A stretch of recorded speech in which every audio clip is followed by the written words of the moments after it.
Good weekend, everybody. My name is Michael Wildes. I have the privilege of being the mayor of the city of Englewood, and I'm here with a classic sculptor by the name of Sabin, Howard Sabin. Nice to meet you. As well, pleasure. I've had the privilege of getting to know you over the last 2 years as not just a wonderful man doing something historic, but perhaps being one of the greatest creative gifts to our city.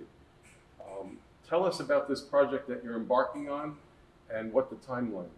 The timeline would seem like a long timeline. I actually started in 2015, entered a contest that had 360 global entrants, and succeeded in winning the commission. The commission eventually turned into a 60-foot long bronze wall with 38 figures called A Soldier's Journey.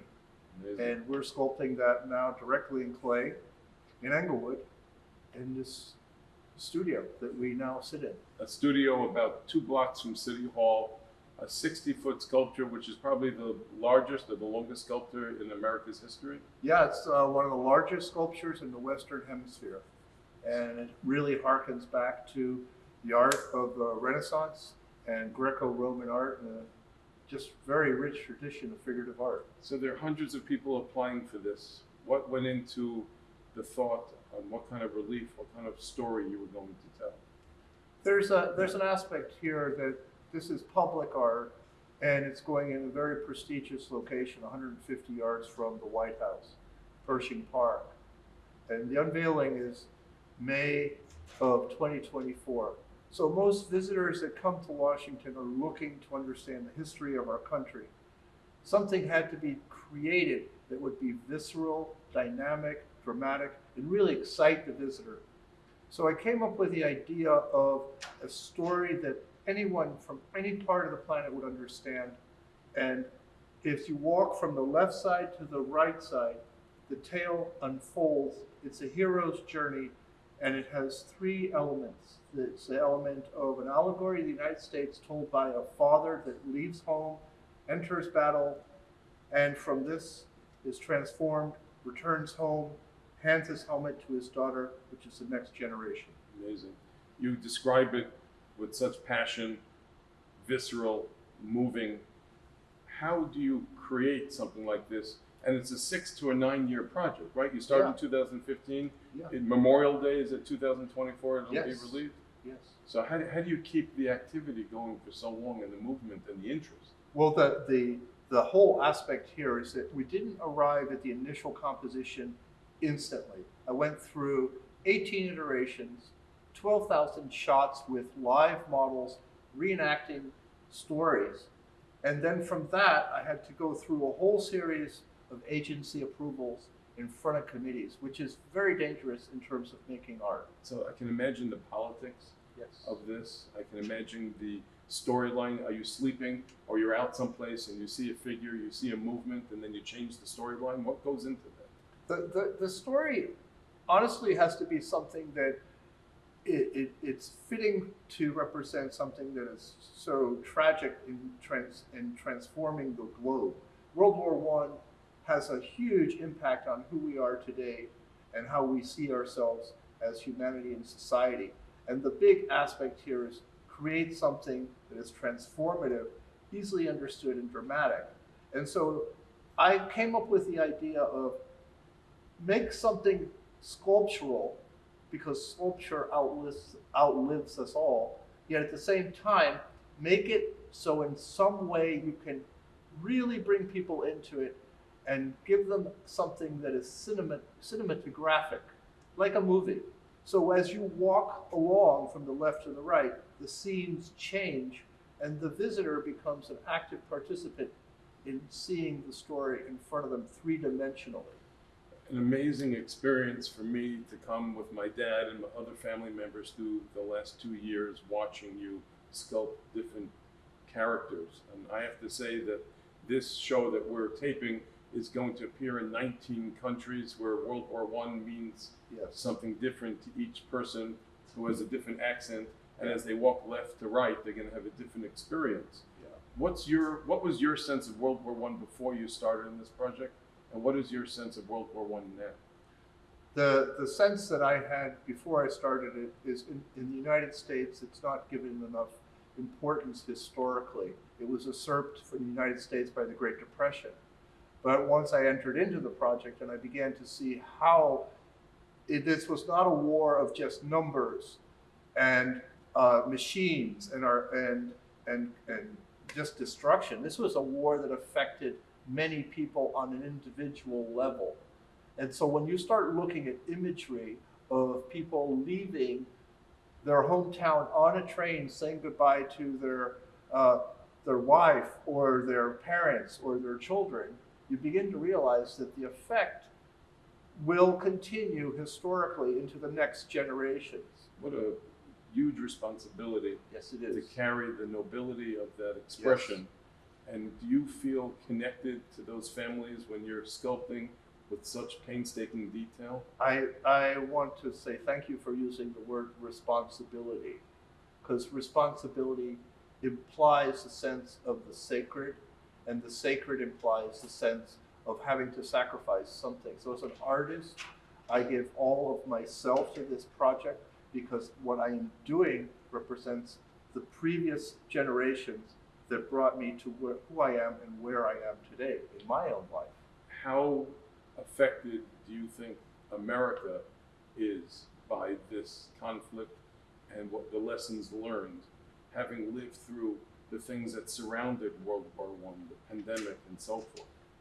I think that the whole idea that America was, prior to World War I, a separatist nation, and then from this became a global force and entered into the world stage, it's incredibly impactful to who we are today as a country. It seems counterintuitive, Sabin, that the government would work backwards Yes. on sculptures, and then America's first debut into the World Theater, where you had literally Boy Scouts going into the international warfare, is now something that's being thought on in 2021 to 2024, as opposed to a generation before. Have we matured as a country?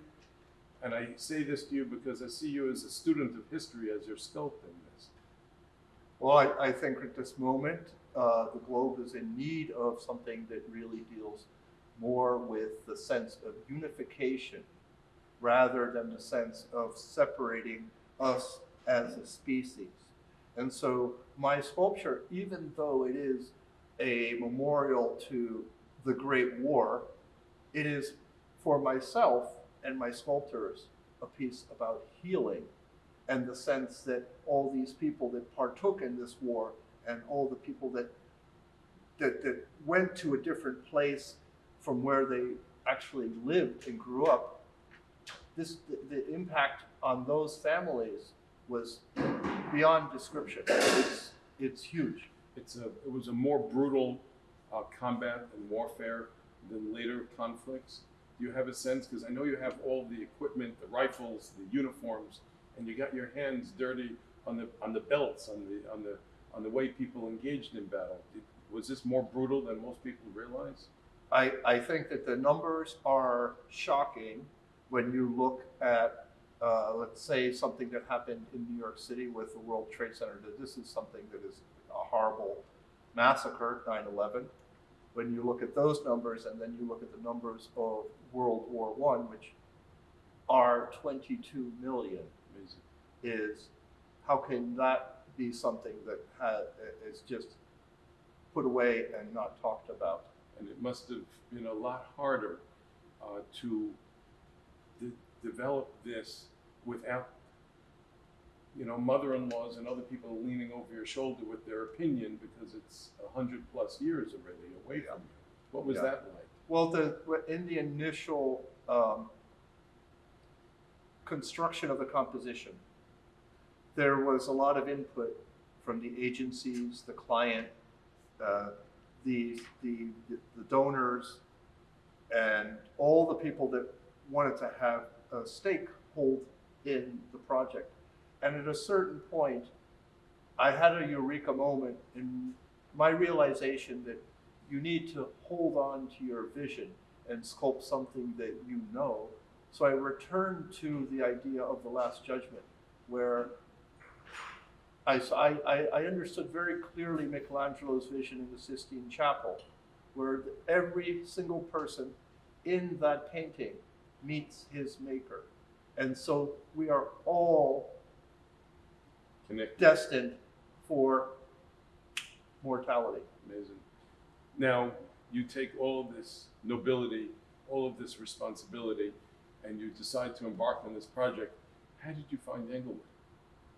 That's not difficult to find Englewood. I know you go down Route 4 and Route 80. That's right. But how did you decide that this was something you wanted to do here? I will be very honest.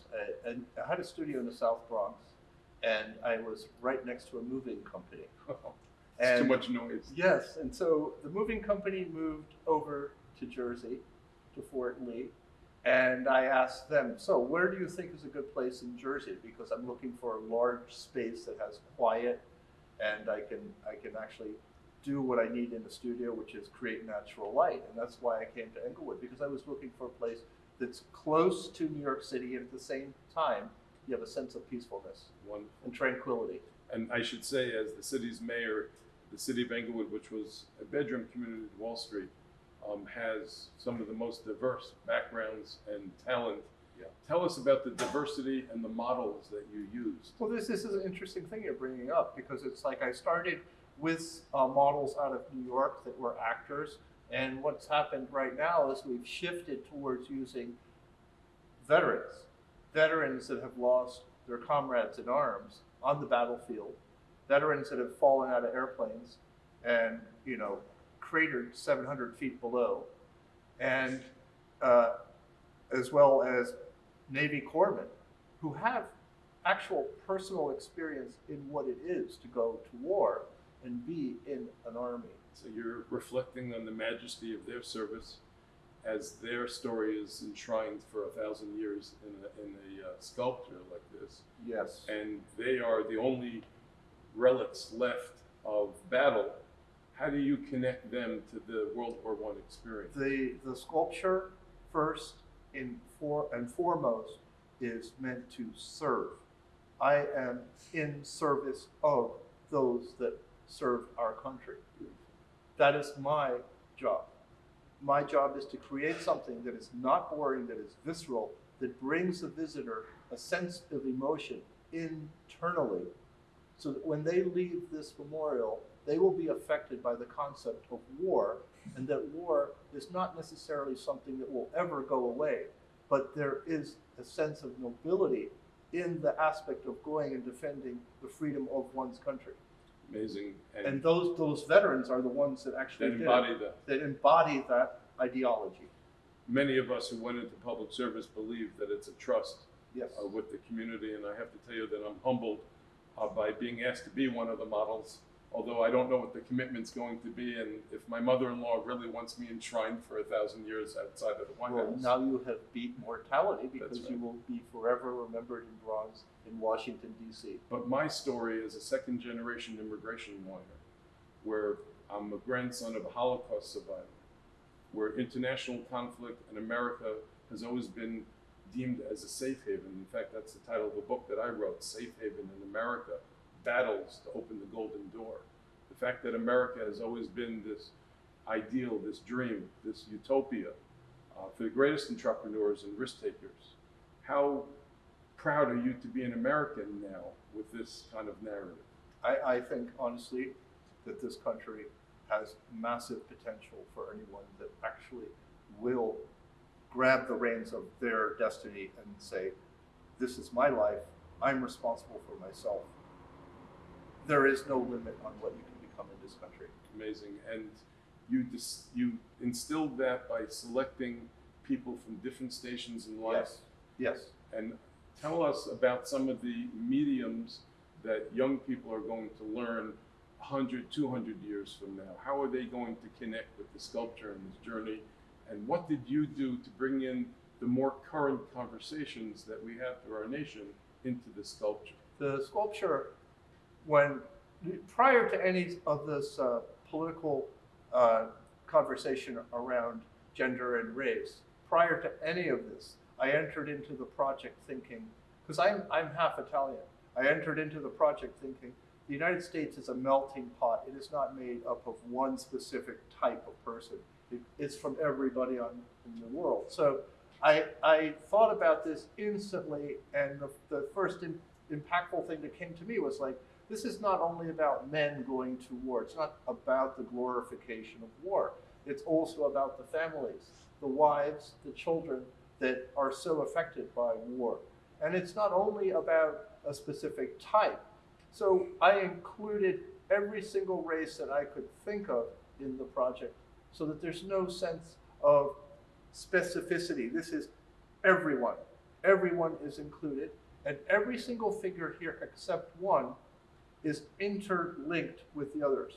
None of them are alone except the one figure of the father that walks directly out towards you, and that is a representation of the transformation that occurs when somebody goes to war. So the PTSD Yes. that developed, that snapshot in time, Yes. where the father steps forward Yes. and he's a changed man. Although he makes it home, it's not the same kind of home that he left. Right. And that shell shock or 1,000-yard stare, because they didn't believe in PTSD back then.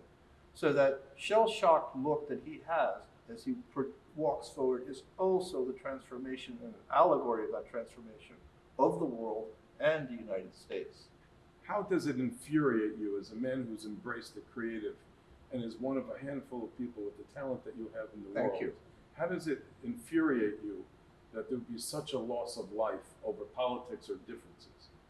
That's a very difficult thing to say because when this war began, the soldiers were marching in line, entering into a field where there was machine gun fire directly aimed at them.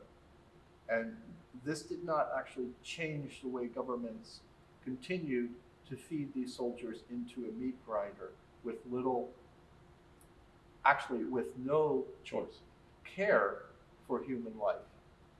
So this is something that I did not get into in the project, but the way that I looked at it was like every single figure is a unique individual on this wall. These are not generic human beings. They are specific gestures, specific morphologies, all to tell a visual narrative and a tale about individuals. It's not the soldier. These are human beings that I am sculpting, and human beings portraying this global conflict. How lucky is the father in this relief to have made it home? And is he better for the service to his country in your imagination? The father is an allegory for the United States. He's also a mythological hero in that he is transformed in the conflict or the adventure, so to speak. And on returning home, he is forever changed. And that very last scene that is right behind you is the father hands his daughter the helmet. She's the next generation. The next generation is World War II. She is the one that is handed the impact of the war. Why is she looking in the hat and not lovingly at her father? She looks into the helmet because she divines the future. There is a disconnect from the father. Is this your daughter? Yes, that is my daughter actually. Wonderful. She was 11 when I started this. And She'll be frozen in your mind. She will be 18 when I finish. Amazing. Yeah. Amazing. But the lesson here was that she was going to inherit and put the hat yet on another generation. Yes. At a later time. Yes. What was the sacrifice of women in the perception that you have? I see that there are more than several women in this, although it was a soldiers of men. It was a unit of men that definitely went there. Well, so it's an interesting moment because you get this change. Women entered into the war equally, not on the battlefield, but as nurses. And apart from that, there was great service at home in the factory systems. There's also transformation of who a woman was seen as in terms of society. And it's the beginning of the suffragette system that began to... Yeah, it's about 100 years old. Yes, and the initial woman in the scene where the father leaves and joins the Brotherhood of Arms is a representation of the United States, and she's one of the largest figures in the whole sculpture. So there was always, in my mind, the sense of equal heroism in women and men. When they say there are no atheists in the foxholes and there's no difference of color and race, and then you jump another generation, and in the city of Englewood here we had scores of Tuskegee airmen who battled for our nation, but they were not given the same dignity of being able to use the same washroom or same water fountain when they came back. How frustrated are you when you read newspapers and you hear things on the news and you are emblematically sculpting the sacrifice of these men and women? That was critical from my respect as an artist to show the highest level of humanity. And so if a man with a dark skin is on the battlefield with a Caucasian, there is no visible knowledge that those two are different, because they are serving each other in arms and proceeding forward. There's not this separation on the battlefield that we so much talk about in society. In the battlefield, everyone is a brother. There is no sense of distinction. And that was why in the sculpture, I placed everyone together. I did not separate them. Again, the message here is about unity, not separation. The United States of America. Correct. Embarking on its first international theater. Correct. Where it was out of its ethos, but it had a moral compass. Yes. And was hopefully going to shed light. So, well, you're bringing up a very important point here. When this war actually happened, this was not a war for Democrats or Republicans. This was a war for the United States. And how frustrated are you when there is division within our nation, when you see and feel the unity of brotherhood, of sisterhood, if you would, on the battlefield? How frustrating is that for you? Well, as an artist, it's like I'm apolitical, because for myself, art is a sacred passion and devotion. And so I do not like to see politics in art. I do not think there is a point of making something sacred. Politics should stay in the political zone, and art should cover the area of sacredness. And so my main objective here was to do something that had a sacred value for the visitor to Washington. When you come to work and you have this runway ahead of you, what is it that you regret or you would have done differently having gone through what you've gone through now? What has happened for myself as an artist in the project is I have become more aware of my mortality, and as you say, the runway, how much more runway we have. And as I've entered now into the second year of the project, I can see the potential of the project and how much impact this could actually have on a global level for other people, other artists and communities, and the sense of bringing together. So the sense of having to give just a little bit more when I already feel like I have given everything that I have, there is always just a little bit more that you can give. So in my space, we practice law. We've never perfected it. In your space, you're just Same getting thing. started. Yes. That's wonderful. And there is always the next level that you can go to. And we have to imagine, Sabin, when we end up going to Pershing Park, when we see your beautiful relief installed, that there's going to be new mediums, that there'll be maybe reality TV shows around all the different faces, personalities, and there'll be ways for people to connect, whatever accent, whatever language they speak. Yes. Tell us about some of those technological plans that are being made. Well, I'd like to make a little joke, but it's not really a joke. And I was thinking of making an app that when you went to Pershing Park, that you would open up that app and it would have one page. And on that one page, it would say, put down your phone and look at the sculpture. And the point of that is, it's really important as human beings in this very highly diverse technological arena that we live in, where you are constantly being inundated by technology. Remember that you're human, remember your humanity, and remember to connect and be present in the moment, and not to go someplace else when you are right there. I think that's a wonderful way to end this time that we had together. The audacity of God to send a man like you into a hamlet like ours to change the rest of our nation and our world. Well, I appreciate that. And I hope and pray that people will draw the lessons that we discussed today. Thank you, Mike. Pleasure. God bless. Well done. Thank you.